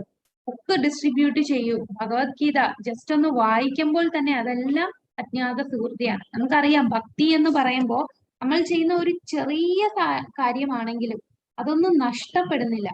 സ്വല്പം അഭ്യസ്യ ധർമ്മസ്യ, ചെറിയ വളരെ 0.01 ആയിട്ട് നമ്മൾ എന്തെങ്കിലും ഒരു കാര്യം ചെയ്താൽ പോലും അതും നമ്മളുടെ അക്കൗണ്ടിലേക്ക് വരികയാണ്. ഇതെല്ലാം അജ്ഞാത സുഹൃത്തിയായിട്ട് മാറുകയാണ്.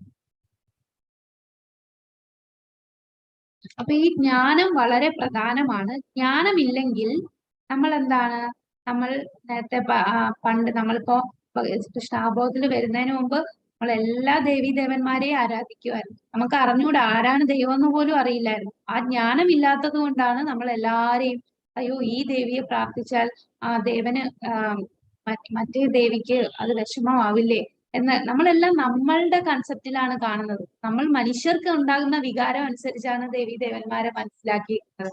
പിന്നെ മനുഷ്യരെ പ്രാർത്ഥിക്കുന്നവർ അങ്ങനെ ഡെമിഗോഡ്സിനെ എല്ലാം മറ്റു ദേവീദേവന്മാരെയൊക്കെ ആരാധിക്കും. പിന്നെ ചില ഒരു തരം ആൾക്കാരെന്താണ്, ഇതില് ഭൗതികമായിട്ട് ഒന്നിലും താല്പര്യമില്ല, ഞാനും ദൈവമാണ്, ഞാനും ദൈവവും ഒന്നാണ്, ഞാൻ ബ്രഹ്മത്തിൽ ലയിച്ച് ഞാൻ ബ്രഹ്മമായി മാറും എന്ന് ചിന്തിക്കുന്ന മായാവാദികൾ. അപ്പൊ ഇങ്ങനെയുള്ളവർക്കൊക്കെ പ്രയാസമാണ് ഭക്തിയിൽ വരാൻ. എന്നാൽ ഭക്തന്മാരുമായിട്ടുള്ള സംഘം ചേർന്ന് അവർക്കും ചാൻസ് ഉണ്ട്, അവർക്കും അവസരമുണ്ട് ഭക്തിയിലേക്ക് വരാൻ.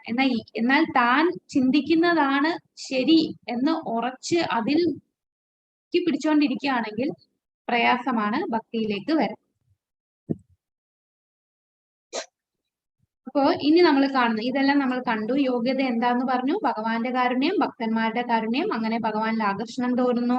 നമുക്ക് അറിവും പരിത്യാഗവും ഒക്കെ ആവശ്യമാണോ? അതിന്റെ ഒന്നും ആവശ്യമില്ല. ഇതിന് മുൻവ്യവസ്ഥ ഒന്നുമില്ല. നമുക്ക് പരിത്യാഗമൊക്കെ ഉണ്ടെങ്കിൽ നമ്മളുടെ ഹൃദയം കഠിനവും വികാരരഹിതവും മാറും. ഇനി മുന്നേറാനുള്ള യോഗ്യത എങ്ങനെയാണ്? നമ്മൾ പറഞ്ഞു നമുക്ക് ശാസ്ത്രങ്ങളിലും ഭഗവാനിലും ഉള്ള വിശ്വാസവും കൂടാതെ ജ്ഞാനവും. വിശ്വാസം, ജ്ഞാനം ഇതനുസരിച്ചാണ് നമ്മൾ മുന്നേറുന്നോ എന്ന് അറിയുന്നത്. ഇനി കനിഷ്ഠയുടെ വൈവിധ്യങ്ങൾ. നമ്മള് ഭഗവത്ഗീതയിലെ ഒരു ശ്ലോകമുണ്ട്, 4 തരം ആൾക്കാര് എന്നെ ഭജിക്കും, എന്റെ അടുത്ത് ശരണം പ്രാപിക്കും. ആ ശ്ലോകം ഓർമ്മയുണ്ടോ? ചതുർവിധ മാതാജി ദുഃഖാർത്തി ജ്ഞാനാർത്തി ചതുർവിധ ഭജന്തേ മാം. അത് തന്നെ ചൊല്ലിക്കോ മാതാജി. ശ്ലോകം ഓർമ്മയില്ല. ദുഃഖാർത്തി ജ്ഞാനാർത്തി അർത്ഥാർത്തി. അതെ, ചതുർവിധ ഭജന്തേ മാം ജനാ സുഹൃത്തിനാർജുന അർത്ഥോ ജിജ്ഞാസു അർത്ഥാർത്ഥി ജ്ഞാനി. ഈ 4 പേരാണ് എന്റെ അടുത്ത് ശരണം പ്രാപിക്കുന്നത് എന്ന് പറഞ്ഞു. അപ്പൊ അർത്ഥോ, അർത്ഥാർത്ഥി, ജിജ്ഞാസു, ജ്ഞാനി. അപ്പൊ അർത്ഥോ വിഷമത്തിലുള്ള ആൾക്കാർ. അതിനൊരു ഉദാഹരണമാണ് ഗജേന്ദ്രൻ. ഗജേന്ദ്രൻ വിഷമത്തിൽ പെട്ടപ്പോഴാണ് ഭഗവാനെ വിളിച്ചു, അങ്ങനെ താമര കൊടുത്ത ഭഗവാൻ. അവസാനം ആരും ശരണമില്ല എന്ന് മനസ്സിലായപ്പോ ഭഗവാൻ മാത്രമേ ഉള്ളൂ, അങ്ങനെ ഭഗവാനിലെ പ്രാപിക്കുന്നു. പിന്നെ അർത്ഥം കാമിച്ചു, അതിന് ഉദാഹരണം ആരാണ്? പണത്തിന് വേണ്ടി ഉദാഹരണം ആരാണ്? ധ്രുവ മഹാരാജാവ്. അതെ, ധ്രുവൻ എന്താണ്? അച്ഛന്റെ സ്ഥാനത്തേക്ക് എത്താനായിട്ടല്ലേ, അങ്ങനെ അച്ഛനേക്കാളും വലിയ നിലയിൽ എത്തണമെന്ന് ആഗ്രഹിച്ചു ധ്രുവൻ. അടുത്തത് അന്വേഷണം, എന്താണ് ഇത് എന്ന് അന്വേഷിച്ചു കൊണ്ടുവരുന്ന അതാരാണെന്ന് ഉദാഹരണം?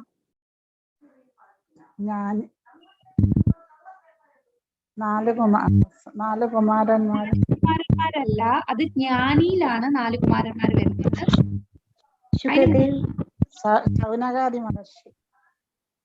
നൈമശാരണ്യത്തിലെ ഋഷിമാർ.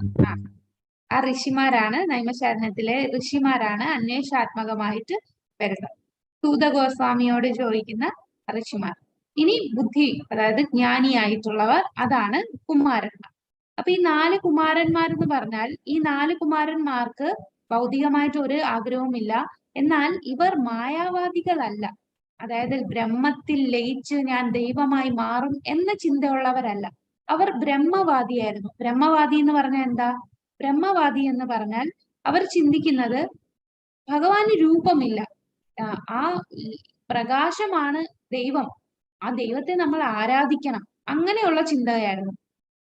അവർക്ക് അറിയില്ലായിരുന്നു. അറിവില്ലാത്തത് കൊണ്ടാണ് അങ്ങനെ വന്നത്. അപ്പൊ ഈ 4 പേരിൽ ഏറ്റവും ഉയർന്ന വ്യക്തി ആരാണ്? ജ്ഞാനി. ജ്ഞാനിയാണ് ഏറ്റവും അതിന്റെ അടുത്ത ശ്ലോകത്തിൽ ഭഗവാൻ പറയുന്നത് ഈ 4 പേരിലും ജ്ഞാനിയാണ് എനിക്ക് പ്രിയപ്പെട്ടത്. എന്നാൽ ജ്ഞാനി അപ്പോ ഇവരിൽ ആരാണ് മികച്ചത്? ജ്ഞാനി, ബുദ്ധിമാനായിട്ടുള്ളവർ. അപ്പൊ എന്തുകൊണ്ടാണ് ഇവര് ബ്രഹ്മത്തിൽ ലയിക്കും, ബ്രഹ്മമാണ് ഏറ്റവും വലുത് എന്ന് ചിന്തിച്ചു. പക്ഷെ ഇവർക്ക് അറിയില്ലായിരുന്നു ഭഗവാന് രൂപമുണ്ട് എന്ന്. അപ്പോ ബ്രഹ്മം ആണ് ഏറ്റവും പരമം എന്ന് ചിന്തിച്ചതുകൊണ്ട് അവരുടെ പ്രശ്നം എന്താണ്? ബ്രഹ്മം എന്ന് പറഞ്ഞാൽ അവിടെ നമുക്ക് സേവനം ഒന്നും ചെയ്യാനില്ല, അല്ലെ? അവിടെ പോയി ഇപ്പൊ നമ്മളൊരു ഉദ്ദേശിക്കുക, ഒരു ലൈറ്റ്, ഒരു റൂമില് ഒന്നുമില്ല, ഒരു ലൈറ്റ് മാത്രം. ആ റൂമിൽ എത്ര നേരം നമുക്ക് ഇരിക്കാൻ പറ്റും? ഒന്നുമില്ലാതെ ഓം ശാന്തി ശാന്തി ശാന്തി മാത്രം ലഭിക്കുന്നു പറഞ്ഞ് ലൈറ്റിൽ ഇരിക്കുന്ന അങ്ങനെ ഇരുന്നാ എന്താ? നമുക്ക് കുറെ കഴിയുമ്പോൾ നമുക്ക് റെസ്റ്റ്ലെസ് ആവും. കാരണം ആത്മാവെന്ന് പറഞ്ഞാൽ ചുമ്മാ ഇരിക്കില്ല, ആത്മാവിന് എന്തെങ്കിലും ചെയ്തുകൊണ്ടേ ഇരിക്കണം. അപ്പൊ ആ സേവനം ചെയ്യണം. അതുകൊണ്ട് ആണ് ഈ ബ്രഹ്മത്തിൽ ലയിക്കുന്ന ആൾക്കാര് ചിന്തിക്കുമ്പോ അവർ വിചാരിക്കും ഞാൻ ബ്രഹ്മത്തിൽ വരുമല്ലോ, അങ്ങനെ ബ്രഹ്മമായി മാറും. ബ്രഹ്മമായി മാറിയാലുള്ള പ്രശ്നം എന്താണ്? നമുക്ക് അവിടെ ഇരിക്കാൻ തോന്നില്ല.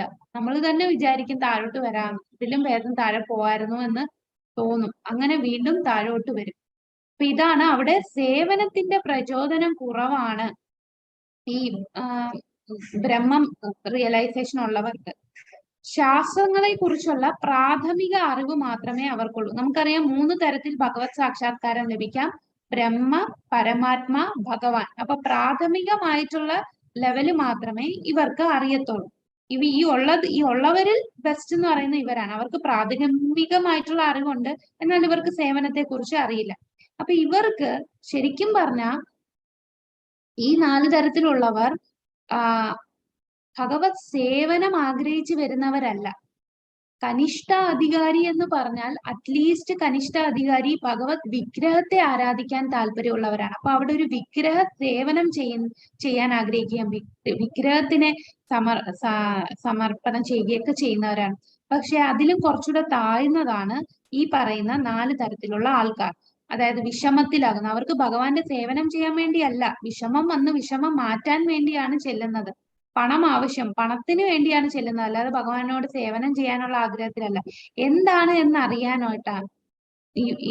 ഈ ജ്ഞാനിയായിട്ടുള്ളവർക്കും അവർക്കും അറിയില്ല. അവര് വിചാരിക്കുന്ന ഈ പ്രാഥമികമായിട്ടുള്ള അത് മാത്രമാണ്. അവിടെ സേവനത്തെ കുറിച്ച് ഈ 4 കൂട്ടർക്കും ശരിക്കും ഭഗവാന്റെ സേവനത്തെ കുറിച്ച് അറിവില്ലാത്തവരാണ്. ഈ ഉദാഹരണം നോക്കണ്ട, ഈ പറയുന്ന ഉദാഹരണം എല്ലാം വലിയ ഭക്തന്മാരാണ്. ഗജേന്ദ്രൻ എന്ന് പറഞ്ഞാൽ കഴിഞ്ഞ ജന്മം രാജാവായിരുന്നു, അല്ലെ? ഇന്ദ്രദ്യുമ്ന രാജാവ് ഭാവഭക്തിയിലുള്ള രാജാവായിരുന്നു. അപ്പൊ ആ രാജാവ് പെട്ടെന്ന് ഭഗവാന്റെ അടുത്ത് പോകാൻ വേണ്ടിയാണ് ആ ഒരു മുനിയിൽ നിന്ന് ശാപം ലഭിക്കുകയും ആനയായി മാറിയത്. അപ്പൊ അവിടെ ആ ഒരു വിഷമത്തിലായി എന്ന് ശാസ്ത്രത്തിൽ നിന്ന് നമ്മൾ ഒരു ഉദാഹരണം പറഞ്ഞതേ ഉള്ളൂ. എന്നാലും ഗജേന്ദ്രൻ വലിയ ഭക്തനാണ്. ധ്രുവൻ ആ തപസ് ചെയ്ത് ഭഗവാനെ കണ്ടതിന് ശേഷം 6 മാസം കൊണ്ട് ഭഗവാനെ പ്രത്യക്ഷനാക്കി. ഭഗവാനെ കണ്ടതിന് ശേഷമാണ് ധ്രുവന് മനസ്സിലായത് താൻ ഇത്രയും നാളും ആഗ്രഹിച്ചത് വെറും പൊട്ടിയ കണ്ണാടി ചില്ലുകളായിരുന്നല്ലോ എന്ന് മനസ്സിലാക്കി ധ്രുവനും ഭഗവാന് സേവനം ചെയ്യാൻ തുടങ്ങി. നൈമിഷാരണ്യ ഋഷിമാരും ശ്രീമദ് ഭാഗവതം സൂത ഗോസ്വാമിയിൽ നിന്ന് കേട്ട ഒരു ഭക്തരായി. 4 കുമാരന്മാർ എങ്ങനെയാണ് ഭക്തരായത്? 4 കുമാരന്മാർ ഭക്തരായത് എങ്ങനെയാണ്? ഹരേ കൃഷ്ണ. കുമാരന്മാർ എവിടെ ചെന്നു? അതായത് വൈകുണ്ഠത്തിൽ പോയി ഭഗവാനെ കണ്ടപ്പോ, ഭഗവാന്റെ സഗുണ രൂപം കണ്ടപ്പോഴല്ലേ? അതെ. വൈകുണ്ഠത്തിൽ പോയി ഭഗവാന്റെ ആ കാൽപാദത്തിൽ അർപ്പിച്ച ആ തുളസി ഗന്ധമൊക്കെ ഏറ്റ് ഭഗവാന്റെ ആ രൂപം കണ്ട് അതിശയിച്ചു. ഭഗവാൻ ഇത്രയും സൗന്ദര്യമുള്ള രൂപമുണ്ടോ എന്ന് കണ്ട് ഇത്രയും സുഗന്ധവും, അപ്പോഴാണ് അവർ മനസ്സിലാക്കിയത്. അങ്ങനെ അവര് ഭക്തരായി. അപ്പൊ ഈ 4 കൂട്ടരും, ഈ 4 തരത്തിലുള്ള ആൾക്കാരും ആദ്യമേ കനിഷ്ഠ അധികാരി ലെവലിൽ പോലും അല്ലായിരുന്നു. എന്നാൽ ഭക്തസംഘം കൊണ്ട് അവർക്ക് ആ ലെവലിൽ എത്താൻ സാധിച്ചു. ധ്രുവന് നമ്മളെ ഉപദേശം കൊടുത്ത ആരാണ്? ധ്രുവന് നാരദനിൽ നിന്ന് ഉപദേശം ലഭിച്ചു. അങ്ങനെ ഭഗവാനെ സേവനം ചെയ്തു ഭക്തനായി മാറി. നൈമിസാരണ്യത്തിലുള്ള ഋഷിമാർ സൂത ഗോസ്വാമിയിൽ നിന്ന് ആ ഭക്തനിൽ നിന്ന് സംഘം ചേർന്നത് ഭക്തന്മാരായി. 4 കുമാരന്മാർ അവിടെ വൈകുണ്ഠത്തിൽ ചെന്ന് ഭഗവാനെ നേരിട്ട് കാണാൻ സാധിച്ചു. ഗജേന്ദ്രനും കഴിഞ്ഞ ജന്മത്തിൽ ചെയ്തത് കൊണ്ടാണ് ഗജേന്ദ്രൻ അവസാന നിമിഷം ഭഗവാനെ ഓർക്കാൻ ആയിരം വർഷത്തോളം ആ മുതലയും ആനയും തമ്മില് ഇങ്ങനെ പിടിവലിയായിരുന്നു. അങ്ങനെ ബാക്കിയുള്ള ആനകളും പോയി, ആരും രക്ഷയില്ല എന്ന് കണ്ടപ്പോഴാണ് അദ്ദേഹത്തിന് കഴിഞ്ഞ ജന്മത്തെ ഓർമ്മ വന്നത്. നമ്മളെല്ലാം ശരണം, ഭഗവാൻ മാത്രമേ ഉള്ളൂ എന്ന് മനസ്സിലാക്കി ഭഗവാനെ വിളിച്ചത്. അപ്പൊ ഈ കനിഷ്ഠ അധികാരികളില് 4 ലെവല് പറഞ്ഞു. അപ്പൊ ഇവര് 4 പേരും ആദ്യം കനിഷ്ഠ ലെവലിൽ പോലും അല്ല. കാരണം ഇവരാരും സേവനം ചെയ്യുന്നില്ല. ഭക്തി എന്ന് പറഞ്ഞാൽ ഭക്തിയുത സേവനമാണ്. സേവനം ചെയ്താലേ ഭക്തി ആകുന്നുള്ളൂ. ഇവര് 4 പേരും സ്വന്തം ആവശ്യത്തിന് വേണ്ടിയാണ് വന്നത്. എന്നാൽ പിന്നീട് ഭക്തന്മാരുടെ സംഘം കൊണ്ട് അവർക്ക് ഭക്തിയിലെത്താൻ സാധിച്ചു. ഇനി പറയുന്നത് ഭക്തി മാർഗത്തിൽ ചില തടസ്സങ്ങളുണ്ട്. നമ്മൾ ഭക്തിയിലേക്ക് മുന്നേറുമ്പോഴാണ് ചില കാര്യങ്ങൾ നമ്മളെ അഫക്റ്റ് ചെയ്ത് നമ്മൾ അവിടെ നിന്ന് സ്റ്റക്കായി പോകും.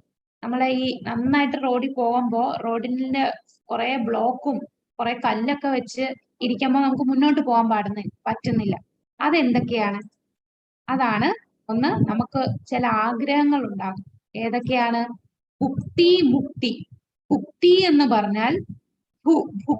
പറഞ്ഞാൽ ഭൗതികമായിട്ടുള്ള ആഗ്രഹങ്ങൾ. മുക്തി എന്ന് പറഞ്ഞാൽ ഞാൻ ഭഗവാനാണ്, ഭഗവാനുമായി ഞാൻ ലയിച്ചു ചേരും. ഭുക്തി, മുക്തി, സിദ്ധി, ഈ 3 കാര്യങ്ങളും പ്രശ്നമാണ്. അപ്പൊ ഭുക്തിയും മുക്തിയും നിരസിക്കുന്ന ഉദാഹരണങ്ങൾ. അപ്പൊ നമ്മുടെ ഭക്തി രസാമൃത സിന്ധു പുസ്തകത്തില് കുറെ ഉദാഹരണങ്ങൾ പറയുന്നുണ്ട്. ഭുക്തിയും മുക്തിയും നിരസിക്കുന്ന ഉദാഹരണങ്ങൾ. അത് ശ്രീമദ് ഭാഗവതത്തിൽ കപില മുനി പറയുന്നതാണ്. എന്റെ ഭക്തർ എല്ലാ വിഭോജനവും നിരസിക്കുകയും സേവനം മാത്രവും ആഗ്രഹിക്കുകയാണ് ചെയ്യുന്നത്. ഇതൊന്നും ഭക്തന്മാരെന്ന് പറഞ്ഞാൽ ഭൗതികമായിട്ടൊന്നും ആഗ്രഹിക്കുന്നില്ല, മുക്തി ലഭിക്കാനും ആഗ്രഹിക്കുന്നില്ല. അവർക്ക് ഭഗവാനെ സേവനം ചെയ്യുക, ഈ ചിന്ത മാത്രമേ ഉള്ളൂ. പിന്നീട് രൂപ ഗോസ്വാമി പറയുന്നുണ്ട്, ഈ 2 സംഭവങ്ങളും, ഈ ഭുക്തി മുക്തി എന്ന് പറഞ്ഞാൽ ഈ മന്ത്രവാദിയെയും പ്രേതത്തിനെയും പോലെയാണ്. ഇത് നമ്മളുടെ മനസ്സിൽ വന്നാൽ നമ്മളെ ഇങ്ങനെ അലട്ടിക്കൊണ്ടേയിരിക്കും. ഭൗതികമായിട്ട് ഏതെങ്കിലും വസ്തുക്കളോട് ഭൗതികമായിട്ടുള്ള ആഗ്രഹങ്ങൾ. ഭൗതികമായിട്ട് ആഗ്രഹങ്ങൾ എന്ന് പറഞ്ഞാൽ സമ്പത്ത് മാത്രമല്ല. സമ്പത്ത്, ചിലപ്പോ എല്ലാരും എന്നെ ശ്രദ്ധിക്കണം, ഞാൻ വലിയ ആളാണെന്ന് എല്ലാരും എന്നെ പുകഴ്ത്തി പറയണം, ഞാനാണ് നല്ലത്, അപ്പം നാട്ടുകാരെ കൊണ്ട് നല്ലത് പറയിപ്പിക്കണം എന്ന ചിന്തയിൽ ഓരോ പ്രവർത്തികൾ ചെയ്യും. അപ്പൊ അതൊക്കെ ഭക്തിക്ക് തടസ്സമാണ്. നാട്ടുകാരെ സന്തോഷിപ്പിക്കാനല്ല നമ്മൾ ഭക്തി ചെയ്യുന്നത്. അപ്പൊ ഇതെല്ലാം നമ്മുടെ ഭുക്തിയിൽ വരുന്നതാണ്.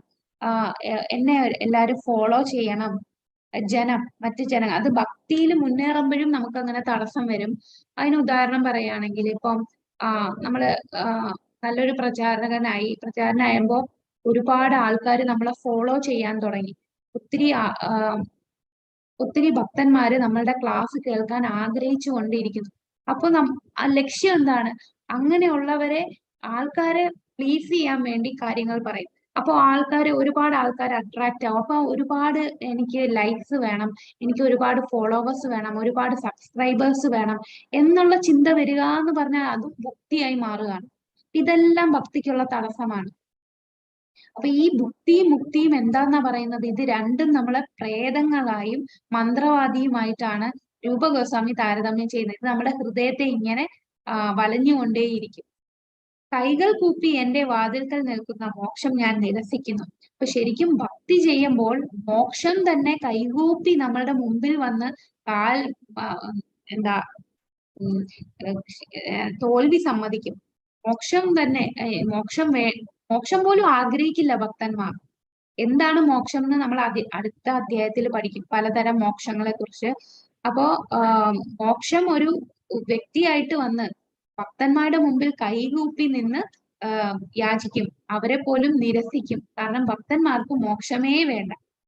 വിട്ടുമാറാത്ത വിശ്വാസവും ഭക്തിയും മാത്രമാണ് എനിക്ക് വേണ്ടത്. ഉദ്ധവർ പറയുന്നു, ശ്രീമദ് ഭാഗവതത്തിലെ ശ്ലോകത്തിലുള്ളതാണ്. വിട്ടുമാറാത്ത വിശ്വാസവും ഭക്തിയും മാത്രമാണ് എനിക്ക് വേണ്ടത്. ഇനി ചൈതന്യ മഹാപ്രഭു നമ്മളെ ശിഷ്ടാഷ്ടകത്തിൽ പറയുന്നു, ന ധനം ന ജനം ന സുന്ദരിം. എനിക്ക് സമ്പത്ത് വേണ്ട, അനുയായികൾ വേണ്ട, സുന്ദരികൾ വേണ്ട. കവിതാ മാം ജഗദീശ കാമയെ മമ ജന്മനീ ജന്മനീശ്വരേ ഭവതാത് ഭക്തിരതീതുവേ. അപ്പം ജന്മജന്മാന്തരങ്ങളായി എനിക്ക് അങ്ങയുടെ ഭക്തി മാത്രം മതി, അല്ലാതെ എനിക്ക് സമ്പത്തും അനുയായികളും ായിട്ടുള്ള യുക്തികളും ഒന്നും വേണ്ട എന്ന് ആഗ്രഹിക്കുന്നു. ഇതാണ് ശുദ്ധഭക്തർ. ഈ രണ്ട് സംഭവങ്ങളും ആഗ്രഹിക്കില്ല.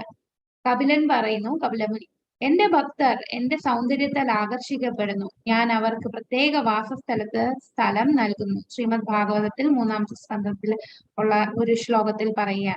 അപ്പൊ ഇവിടെ മുക്തി ആഗ്രഹിക്കുന്നവരാണ് മായാവാദികൾ. അപ്പൊ ഈ രണ്ടെണ്ണത്തിലും ഏറ്റവും പ്രശ്നക്കാരെ ഏതാണ്? മുക്തിയാണോ മുക്തിയാണോ?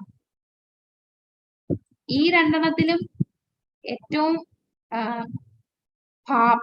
ഭക്തിയില് വീണ്ടും മുന്നേറാൻ പ്രയാസം ഭൗതിക ആഗ്രഹങ്ങൾ ആഗ്രഹിക്കുന്നവരാണോ അതോ മുക്തി ആഗ്രഹിക്കുന്നവരാണോ?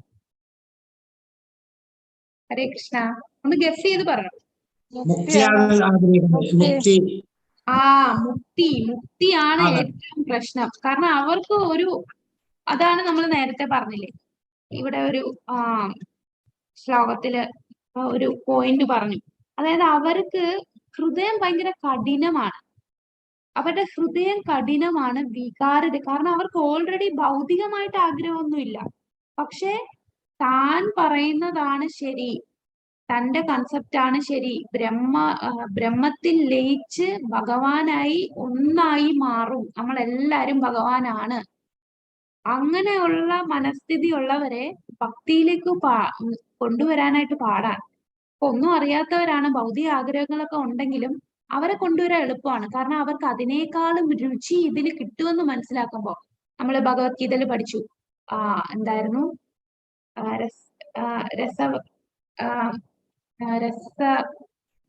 പരംപൃഷ്ട നിവർത്തത. അതായത് ഹയർ ടേസ്റ്റ് കിട്ടുമ്പോ ഭൗതികതയെക്കാളും ഭക്തി കിട്ടുമ്പോഴാണ് എനിക്ക് നല്ല ഒരു ഇൻട്രസ്റ്റ് തോന്നുന്നത്. ഇത് കേൾക്കാനും നല്ലൊരു ടേസ്റ്റ് കിട്ടും, നല്ല രുചി കിട്ടും, ഇതിലൊരു താല്പര്യം വരുന്നു.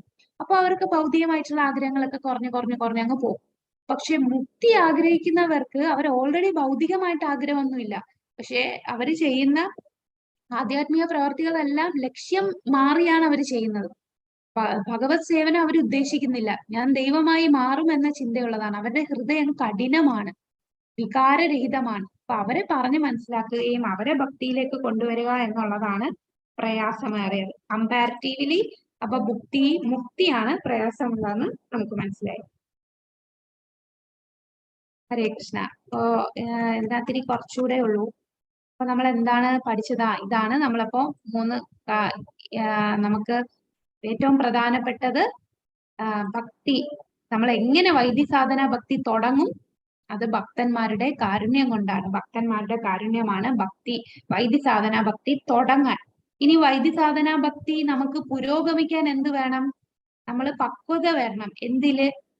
ശാസ്ത്രത്തിലുള്ള ജ്ഞാനവും ശാസ്ത്രത്തിലുള്ള വിശ്വാസത്തിലും നമ്മൾ മുന്നോട്ട് കൊണ്ടുപോകണം. കൂടുതൽ ശാസ്ത്രത്തിൽ ജ്ഞാനവും വിശ്വാസവും കൊണ്ടുവരണം. എന്നാലേ നമുക്ക് വൈദ്യസാധന ഭക്തിയിൽ നിന്ന് അടുത്ത സ്റ്റെപ്പിലോട്ട് ഉയരാൻ സാധിക്കും, നമുക്ക് കൂടുതൽ പുരോഗമിക്കാൻ സാധിക്കും. ഇനി ശുദ്ധ ഭക്തിയുത സേവനം ചെയ്യാൻ തടസ്സമായിട്ടുള്ളത് എന്തൊക്കെയാണ്? ശുദ്ധ ഭക്തിയുത സേവനം ചെയ്യാൻ നമ്മൾ എന്ത് ചെയ്യണം? ഏതൊക്കെ നിരസിക്കണം? ഈ ഭുക്തി മുക്തി, ഈ രണ്ട് കാര്യങ്ങളെ നമ്മൾ ഒഴിവാക്കണം. ഇത് രണ്ടും ഉണ്ടെങ്കിൽ നമ്മളെ ഭക്തിയില് തടസ്സങ്ങളാണ്. ഭുക്തിയും മുക്തി. ഭുക്തി എന്ന് പറഞ്ഞാൽ ഭൗതികമായിട്ടുള്ള ആഗ്രഹങ്ങൾ, മുക്തി എന്ന് പറഞ്ഞാൽ ഈ ശരീരബോധത്തിൽ നിന്ന് മുക്തി ലഭിച്ച് ഞാൻ ഭഗവാനായി ഒന്നാകും എന്ന ചിന്ത. പിന്നെ ഇതിൽ വേറൊരു കൂട്ടരും വരുന്നുണ്ട്, സിദ്ധിഗാമി. സിദ്ധിഗാമി എന്ന് പറഞ്ഞാൽ അവർക്ക് ചില സിദ്ധികൾ കാണും. അവർ ഭയങ്കര ചെറുതാവും, അല്ലെങ്കിൽ ഭയങ്കരമായിട്ട് വലുതാവും. അവർക്ക് ചിലപ്പോൾ പ്രപഞ്ചത്തെയൊക്കെ നിയന്ത്രിക്കാനുള്ള ശക്തികളൊക്കെ കിട്ടും. പിന്നെ മറ്റുള്ളവരെയൊക്കെ നിയന്ത്രിക്കുന്ന അങ്ങനെ ശക്തികളൊക്കെ കിട്ടുന്നവർ, അവര് വിചാരിക്കും അവര് ഭയങ്കര സംഭവമാണ്, ബാക്കി എല്ലാരും എന്നെ. അപ്പൊ ഇതൊന്നും ചെയ്യാൻ പറ്റാത്ത സാധാരണ ആൾക്കാര്, അദ്ദേഹമാണ് ഭയങ്കര സിദ്ധനാണ്, ഭയങ്കര ശക്തിയുള്ള ആളാണ്, ഭഗവാന്റെ അനുഗ്രഹം കിട്ടിയ വ്യക്തിയാണെന്ന് വിചാരിച്ച് ആൾക്കാരെല്ലാം ആ വ്യക്തിയെ ആരാധിക്കുകയൊക്കെ ചെയ്യും. അപ്പൊ അതിന് കാമം തോന്നും, എല്ലാരും ഇങ്ങനെ എന്നെ വന്ന് ആരാധിക്കണം എന്നൊക്കെ ആഗ്രഹം തോന്നും. അതൊക്കെ നമ്മുടെ ഭക്തിക്ക് തടസ്സമാണ്. അപ്പൊ ശുദ്ധ ഭക്തിയുദ്ധ സേവനം ചെയ്യാൻ നമുക്കത് പ്രാക്ടീസ് ചെയ്യാൻ എന്ത് വേണം? ഇങ്ങനെയുള്ള കാര്യങ്ങൾ ഒഴിവാക്കണം. ഭുക്തി മുക്തി. ഹരേ കൃഷ്ണ. അപ്പൊ ഇതാണ് നമ്മളുടെ 4ാമത്തെ അധ്യായം. അപ്പൊ യോഗ്യത ഭഗവാന്റെ ഭക്തന്റെയും കാരുണ്യം കൊണ്ടാണ് നമുക്ക് ഇതിനുള്ള യോഗ്യത കിട്ടുന്നത്. അപ്പൊ കൂടുതൽ മുന്നോട്ട് പോകാൻ നമ്മൾ ശാസ്ത്രങ്ങൾ പഠിക്കണം. ശാസ്ത്രങ്ങളിൽ വിശ്വാസം വരണം, ജ്ഞാനം ഉണ്ടാകണം. ജ്ഞാനവും വിശ്വാസവും പ്രധാനപ്പെട്ടതാണ്. പിന്നെ ഭക്തിക്ക് തടസ്സമായിട്ടുള്ള ഈ ഭുക്തി മുക്തി ഒഴിവാക്കും. ഹരേ കൃഷ്ണ കൃഷ്ണ കൃഷ്ണ ഹരേ ഹരേ, ഹരേ രാമ രാമ രാമ ഹരേ. ഹരേ കൃഷ്ണ. ഇനി നാളെ ഈ 7:15 നമുക്ക് 4ാമത്തെ അധ്യായം കാണാം. വാഞ്ചാകൽപതരുഭ്യസ്യ കൃപാസിന്ധുഭ്യശ്ച പതിതനാം പാവനേഭ്യോ വൈഷ്ണവേഭ്യോ നമഃ. കോടി കൃഷ്ണ വൃന്ദി